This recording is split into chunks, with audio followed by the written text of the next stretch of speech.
Webinars DGE, Direção-Geral da Educação do Ministério da Educação, divulgação de projetos, iniciativas e boas práticas na educação portuguesa. O meu nome é Paulo Almeida, sou diretor do Agrupamento de Escolas Fernando Casimiro Pereira da Silva.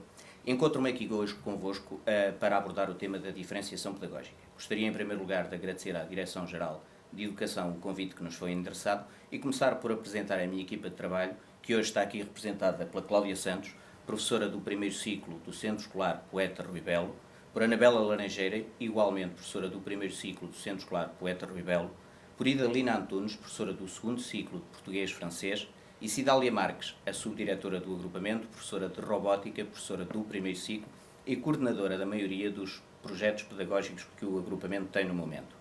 O agrupamento de escolas Fernando Casimiro Pereira da Silva é uma das 6 escolas do projeto piloto de inovação pedagógica e tem, ao longo dos últimos anos, trabalhado com algum afinco as questões relativas à diferenciação pedagógica.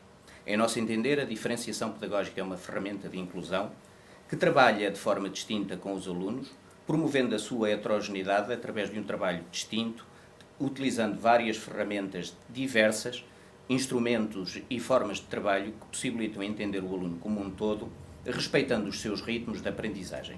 É nesse sentido que hoje vimos até vós conversar um pouco sobre as 4 dimensões do trabalho em torno da diferenciação pedagógica e a forma como, no agrupamento Fernando Casimiro Pereira da Silva, a trabalhamos. Cláudia, o Centro Escolar Poeta Rui Belo é também ímpar, assim como o Centro Escolar número 2, a EBI Fernando Casimiro e a Escola Básica Integrada da Aceiceira, são exemplos claros de formas distintas de trabalho. Como é que se organiza o currículo no Centro Escolar Poeta Rui Belo? Na minha escola, na nossa escola, nós temos como mote, como pressuposto, que os alunos sejam felizes.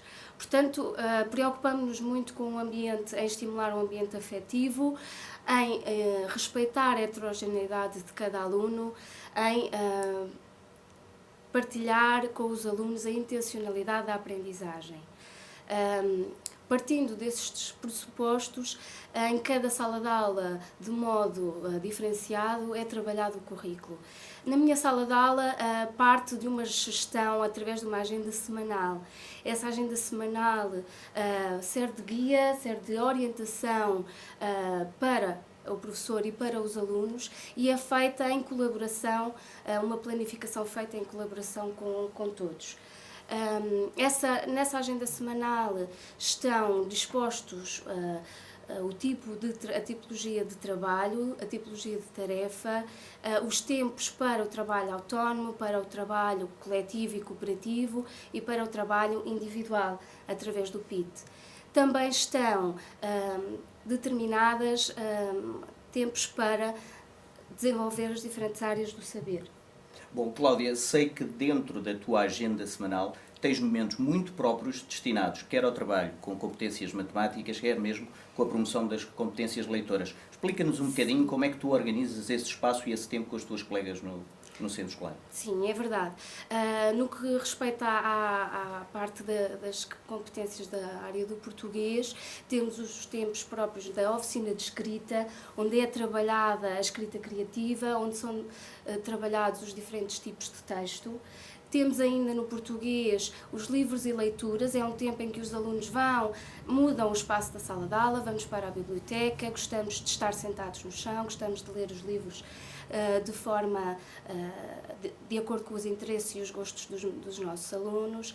Temos o tempo do escrevo bem, em que se trabalha a gramática e a ortografia, e ainda o tempo da educação literária. Portanto, os meninos têm a perfeita noção da planificação destes tempos e vamos trabalhá-los ao longo da semana.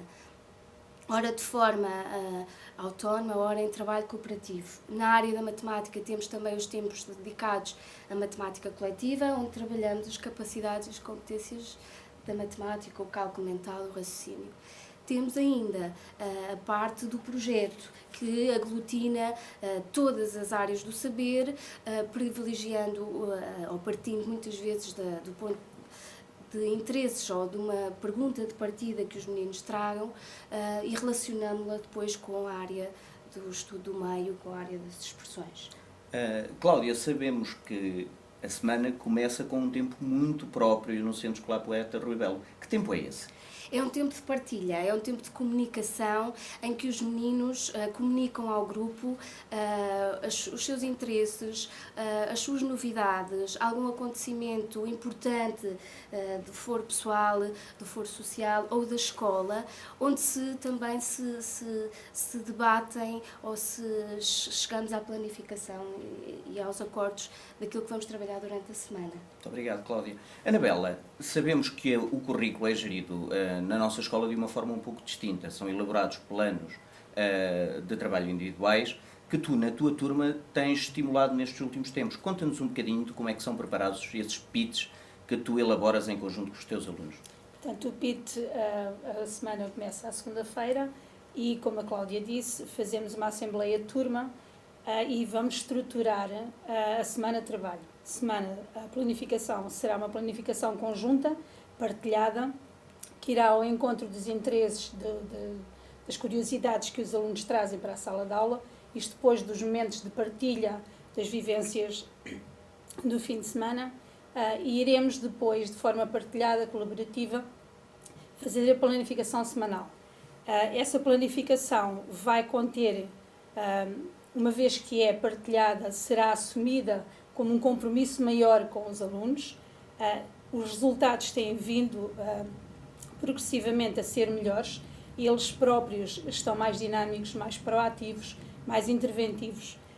E a planificação depois é-lhes transmitida, portanto, no momento inicial, na Assembleia de Turma, é partilhada, depois é distribuída aos alunos, portanto, cada aluno seleciona a atividade que quer para aquela hora e para aquele dia, registra nessa atividade a data e depois cada aluno organiza-se, portanto, são criados grupos dentro da sala de aula, criados pelos próprios alunos, de acordo com a atividade que escolheram.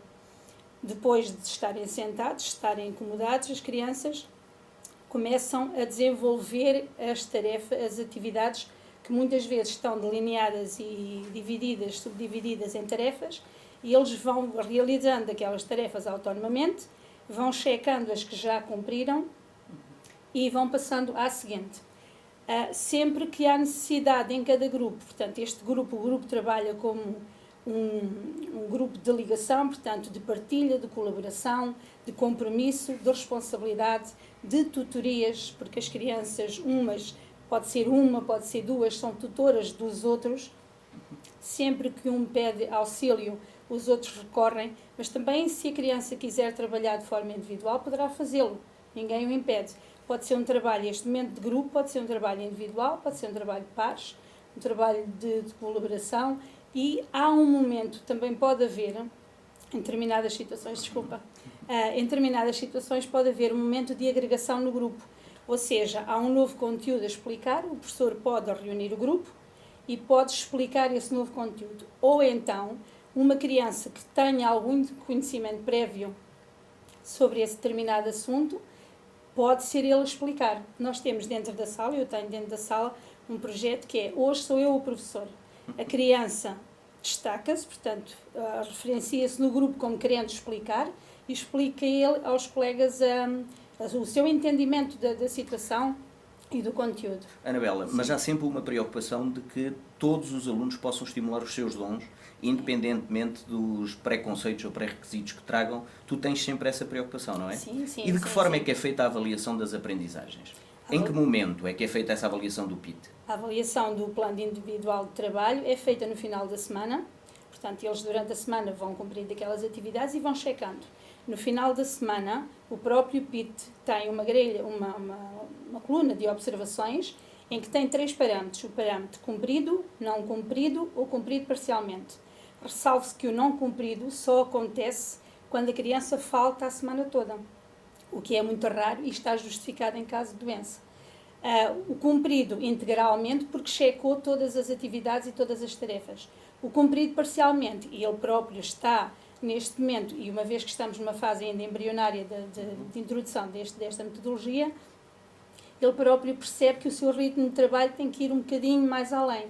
Portanto, é uma forma de os motivar também, de os responsabilizar, de a sua autonomia ser crescente e eles irem checando cada vez mais. Portanto, vai de acordo também com as suas capacidades, com as suas dificuldades e de acordo ao encontro do ritmo de cada aluno.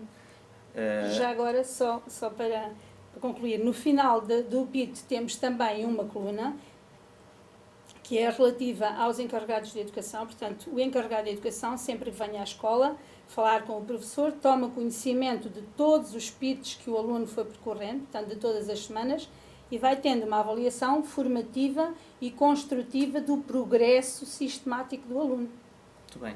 Anabela, Cláudia, digam-me uma coisa. Que diferenças é que vocês notam com esta metodologia na forma de estar dos vossos alunos? Vocês já conseguem fazer embora uma avaliação inicial das alterações que são introduzidas, ou ainda vos parece um bocadinho insípido? Sabemos, eu também sei disso, porque visitámos os vossos alunos em contexto, dentro da nossa própria escola, e parece-me claro que eles conhecem as 3 grandes dimensões que o nosso projeto piloto de inovação pedagógica trouxe para dentro da sala. Consegue falar-nos um bocadinho sobre isso? Embora ainda numa parte inicial, denota-se nos nossos alunos uma grande motivação na aprendizagem. Denota-se que, e falando especificamente do meu grupo, há uma grande vontade de ir para a escola, grande vontade de aprender, há uma modificação em termos comportamentais e há, acima de tudo, uma autoestima que se está a elevar a dia a dia, e o que era muito importante naquele grupo. No meu caso, havia crianças que, devido à sua personalidade mais insegura e com algumas dificuldades, não concluíam inicialmente, portanto, estamos numa fase ainda embrionária, como disse, não concluíam todas as tarefas. E eles, neste momento, há alunos que eu sabia que tinham muitas capacidades e que conseguiam, mas não cumpriam, porque estavam mais desmotivados. Neste momento, cumprem tudo. E depois, o tempo após a resolução daquelas tarefas, daquelas atividades, eles têm tempo para ir ao cantinho da sala, podem fazer expressão plástica, podem ler um livro, podem nos ficheiros, jogar com ficheiros, procurar um colega que já tenha acabado e trabalhar com ficheiros de matemática, de português, de estudo meio, fazer uma parte de expressão plástica, fazer qualquer atividade sobreposta no mesmo tempo enquanto os outros terminam, ou servir de tutor e auxiliar os outros que ainda estão em fase de resolução. Desculpa, Anabela, verifica-se uma autonomia crescente nos alunos. Há a capacidade de terminei a minha tarefa e agora posso dirigir-me aos diferentes cantinhos, eu penso que na Anabela também se verifica isso, e posso fazer aquele trabalho, posso ajudar o meu colega, portanto tem sido uma mais-valia. Anabela, Cláudia, sei que os grupos de turma também já não são muito bem aquilo que eram, não é? Grupos estáveis que não se transformam ao longo do ano. Gostaria que nos dessem um bocadinho da experiência de como é que vocês trabalham com os vossos grupos e como é que eles mantêm ou não mantêm estáveis. Porque sei que têm uma relação muito próxima com o pré-escolar, sei que têm uma relação muito próxima uns com os outros. Aliás, é prática corrente dentro do agrupamento, uma vez que a articulação curricular também faz parte de um dos vetores de mudança do nosso agrupamento e, portanto, gostava que vocês nos falassem um bocadinho sobre isso. Na nossa escola, a articulação é um fundamento de base. Portanto, nós articulamos com muita facilidade entre ciclos e com a pré. Há sempre uma preocupação constante de fazer um trabalho que englobe os diferentes níveis, os diferentes grupos, integrar alunos de diferentes ditos anos de escolaridade, mas que em conjunto façam um projeto, em conjunto consigam elaborar uma tarefa. Portanto, na nossa escola, os alunos têm a referência ainda da professora, mas facilmente trabalham com qualquer uma dos docentes que lá esteja, e esse respeito manifesta-se da mesma forma, porque descentralizamos muito o papel do professor. Portanto, a própria dinamização da escola está muito ao encargo dos nossos alunos. Em assembleia de escola são definidas muitas tarefas, muitas atividades, muitas responsabilidades, aquilo onde se pode ou não se pode cooperar. E essa parte, esse aglutinar de todos em conjunto tem feito tem feito um crescimento e o tal pressuposto de que queremos que eles sejam felizes e eles realmente andam muito felizes. Ainda bem. Sem dúvida. Idalina, como é que no segundo e terceiro ciclos, pela tua experiência e pela tua forma de estar, sabemos que este projeto piloto de inovação pedagógica nos traz algumas alterações em termos de matrizes curriculares, em termos de posturas, formas de avaliação, própria organização do calendário escolar. De que forma é que no segundo e terceiro ciclo se trabalha a diferenciação pedagógica? De facto, algumas coisas são comuns, as que são possíveis, outras são muito diferentes, porque o tempo letivo que temos com os alunos é menor, muito menor. Portanto, nós temos que implementar a diferenciação pedagógica de uma forma muito eficaz, porque temos menos tempo. O primeiro passo é fazer uma avaliação, proporcionar aos alunos atividades de diagnose, para que eu docente e qualquer docente, tenha conhecimento do aluno. Que aluno é que eu tenho ali à frente? Aliás, que tipo de alunos eu tenho ali à frente? Logicamente são heterogéneos, a turma, não há nenhum aluno igual, e ao não ter nenhum aluno igual eu não posso ensinar sempre da mesma forma. Tenho que recorrer o mais possível à diversificação eu própria da minha estratégia de ensino para ir ao encontro do estilo de aprendizagem do mais possível de alunos. Mesmo assim, eu nunca vou conhecer os alunos todos como gostaria, são várias turmas que temos, poucos tempos semanais, como já referi, mas não é impossível, tem havido já algum sucesso, sendo que os alunos se apercebem que o aluno se preocupa de facto, quer conhecê-los melhor e ir ao encontro do que eles gostam. Para além de mudar a estratégia, diversificar, ou seja, não ser só uma aula expositiva, não ser só uma aula no quadro, não ser só um PowerPoint, recorrer à analogia sempre que possível, portanto, não se manter no tradicional, isso nunca. Para além disso, também é possível mexer na turma. Os alunos, quando fazemos trabalho de grupo, têm tendência a juntar-se com os coleguinhas, eu gosto de simpatizo com ele, vou trabalhar com isto. Às vezes deixamos acontecer, outras vezes não podemos deixar acontecer, porque o objetivo é também o espírito de entreajuda. Se eu deixar que haja um grupo homogéneo de só alunos que sabem trabalhar bem,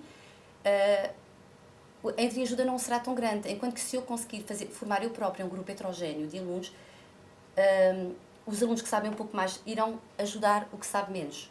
Mas também é um risco, porque se eu não estiver atento ao que se passa nos grupos, poderá acontecer que o aluno que não sabe tão bem será apagado e anulado do grupo, e os outros é que vão fazer por ele. Isso também não pode acontecer. Idalina, estás a querer dizer-nos, de facto, que a tua função enquanto docente também tem sofrido alterações. Neste momento consideras-te mais uma facilitadora da aprendizagem. Exatamente, não é? Esse é o termo. Portanto, é claro que há conhecimentos que só eu é que vou poder transmitir-lhes, mas eles cada vez mais têm que sentir que eles próprios têm capacidade, eles têm que construir o seu próprio saber. É isso. O professor é um orientador, fundamentalmente. Idalina, é notório no agrupamento, penso eu, não sei se será para todos nós, que há uma preocupação também em desconstrução dos espaços. Os espaços educativos e de aprendizagem já não são muito bem aqueles que tínhamos há uns tempos atrás. Aparecem ambientes educativos inovadores, aparecem salas de aulas. Aliás, a nossa visão era termos, e talvez o sonho, conseguirmos ter dentro do agrupamento, em cada sala de aula, um ambiente educativo inovador, em cada corredor um espaço privilegiado de aprendizagem. De que forma é que tu consegues romper com a tradicional sala de aula? Pronto, cá está. O ambiente inovador não necessariamente existe só porque temos lá tecnologia dentro ou porque temos mesas bonitas. O professor pode criar esse ambiente inovador, pode e deve criá-lo. As mesas são o que são, mas eu posso mudar a disposição das mesas, posso formar grupos diferentes para o seu próprio na sala, criar momentos de trabalho diferenciados. Não é preciso ter a tecnologia e ter uma decoração muito bonita na sala para que as coisas funcionem. Parte do professor e do saber motivar o aluno para isso. Muito bem. Obrigado, Idalina. Cidália, a aprendizagem não se fica apenas pela sala de aula, não se fica apenas pelos momentos tradicionais organizados em disciplinas ou, nestes casos, um bocadinho mais à frente do que isso, passam também por um conjunto de ofertas que a escola coloca à disposição dos seus alunos. Falamos aqui de uns momentos privilegiados que temos, que vão no primeiro ciclo para uma desconstrução das atividades de enriquecimento curricular naquilo a que chamamos os ateliês, mas passam também no segundo e terceiro ciclo pelos clubes e projetos. De que forma, Cidália, é que os clubes e projetos também são tópicos de trabalho na diferenciação pedagógica? Os clubes e projetos são espaços de aprendizagem não formal, o que dá alguma liberdade de escolha aos alunos para descobrirem até os seus próprios talentos. Tendo nós uma oferta diversificada na área das artes, do desporto, da robótica, do teatro, das expressões, acabamos por lhes dar um leque de atividades que os põem em situações diferentes do que a situação de aula. Permite também trabalhar em projeto, e aí eu vou falar um pouco mais da realidade que é a minha, que é do Clube de Robótica, onde eles agarram em perguntas ou problemas que eles queiram resolver e constroem os seus próprios cenários de aprendizagem. Isso dá-lhes a possibilidade de serem mais criativos, de irem mais além. Além disso, sendo grupos de idades diferentes, também há uma troca, uma partilha de conhecimentos que faz com que todos evoluam mais depressa, nomeadamente no que diz respeito à robótica. O que eu acho que é maravilhoso, desconstruímos as turmas, portanto, ali há alunos de todas elas. Eles criam outro tipo de relação com outros alunos e isso tem sido muito positivo a nível da autonomia, da responsabilidade, da criatividade e todas essas competências que nós falamos que são do século XXI. Falaste-nos uns pouco sobre os clubes e projetos e sobre os ateliês das AECs. Notas diferenças em relação àquilo que era o modelo tradicional que usávamos nos últimos anos? Noto, primeiro porque os alunos normalmente não são chamados a fazer escolhas e eles neste momento são chamados a fazer escolhas. Temos uma oferta diferente, até mais criativa, temos o Kid Science, temos o Masterchef, temos a programação em robótica que já vem de alguns anos, temos o MEST, e os alunos acabam por escolher aquilo que sentem que tem mais a ver com eles, o que faz com que se envolvam muito mais nas atividades. E esse envolvimento faz com que a aprendizagem ocorra de outra forma e isso é um bom espaço de apoio ao currículo. Obrigado, Cidália. Enfim, este é um pouco daquilo que trabalhamos na escola em torno da diferenciação pedagógica. Este é também um pouco do nosso projeto piloto de inovação pedagógica que assenta essencialmente em torno de 3 grandes vetores que nós queremos desenvolver gradualmente com os nossos alunos: autonomia, responsabilidade e colaboração. Muito obrigado a todos.